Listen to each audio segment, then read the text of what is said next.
Hello internet, this ওগুলিও from Barrackpore. আজ আবার বেরিয়ে পড়েছি সকাল সকাল মর্নিং ওয়াকে। পিটিসির ভিতরে দেখো মাঠ, বাগান, সবুজ, কত সুন্দর পরিবেশ। পুরনো বাসগুলো পড়ে রয়েছে,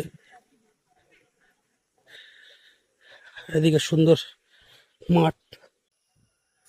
সকাল সকাল হাঁটতে বেরিয়েছি। হাঁটতে বেরিয়ে আজকে একটা কথা খুব ভাবাচ্ছে, যে রাজ্য সরকারের কর্মীরা এতদিন রবিবারের জন্য ওয়েট করতো, এই প্রথম আজকে সোমবারের জন্য রাজ্য সরকারের কর্মচারীরা ওয়েট করছে।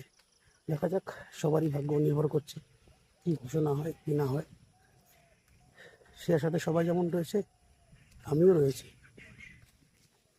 সকাল সকাল হাঁটতে বেরিয়েছি, আর আজকে হচ্ছে সোমবার। তো এই প্রথম কোনো রাজ্য সরকারি কর্মচারীরা সোমবারের জন্য ওয়েট করছে। বাকি আগে যে দিনগুলো ছিল বা আগের মাসগুলোতে বা গত বছরগুলোতে ওয়েট করেছে সরকারি কর্মচারীদের জন্য সানডে, রবিবারের জন্য। এই প্রথম একটা মাস, নতুন সরকার তৈরি হওয়ার পর এই প্রথম একটা সপ্তাহ, যেই সপ্তাহে সরকারি কর্মচারীরা ওয়েট করছে সোমবারের জন্য। কি হয় সোমবারে, তার যারা বড় ঘোষণা রয়েছে সমস্ত সরকারি কর্মচারীদের জন্য।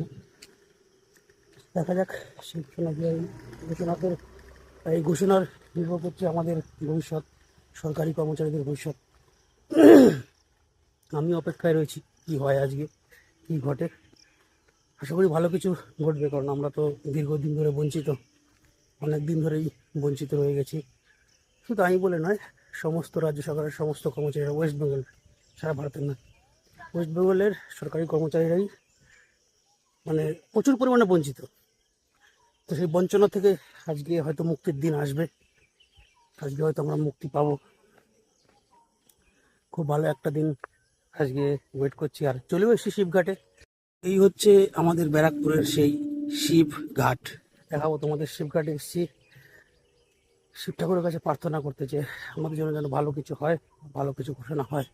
সামনে শিবঘাট। তো মুখ্যমন্ত্রীর কাছে এই আশা রাখবো যে আমরা তো দীর্ঘদিন ধরে বঞ্চিত, প্রবলভাবে বঞ্চিত রয়ে গেছি, যেটা মেনে নেওয়ার যোগ্য নয়, যার জন্য পশ্চিমবঙ্গের মানুষ জবাব দিয়েছে, পশ্চিমবঙ্গের সমস্ত সরকারি কর্মচারীরা জবাব দিয়েছে। তো এটা মেনে নেওয়ার মতন নয়। বঞ্চনা মানুষ কতক্ষণ সহ্য করতে পারে? দীর্ঘদিন সহ্য করা যায় না, বা দীর্ঘক্ষণ সহ্য করা যায় না। মুক্তি চাই আমরা এই বঞ্চনার থেকে, আমরা আর বঞ্চিত হতে চাই না। তো আমাদের নতুন মুখ্যমন্ত্রী শুভেন্দু অধিকারী বাবুর কাছে এটাই আমার প্রার্থনা, যে আমাদের এই বঞ্চনার থেকে বের করে আনুন। এই এতদিন ধরে বঞ্চিত রয়েছি, আমাদের দীর্ঘদিন বঞ্চিত না থাকতে হয়। আপনি একজন নতুন মুখ্যমন্ত্রী হিসেবে এসেছেন, আপনার ভিশন অনেক ক্লিয়ার, আপনার ভিউ অনেক পাকাপোক্ত। তা আমরা যেন এই বঞ্চনা থেকে মুক্তি পেতে পারি, বা এই আর যেন আমাদের বঞ্চিত থাকতে না হয়, এই আশাই আপনার কাছে রাখবো।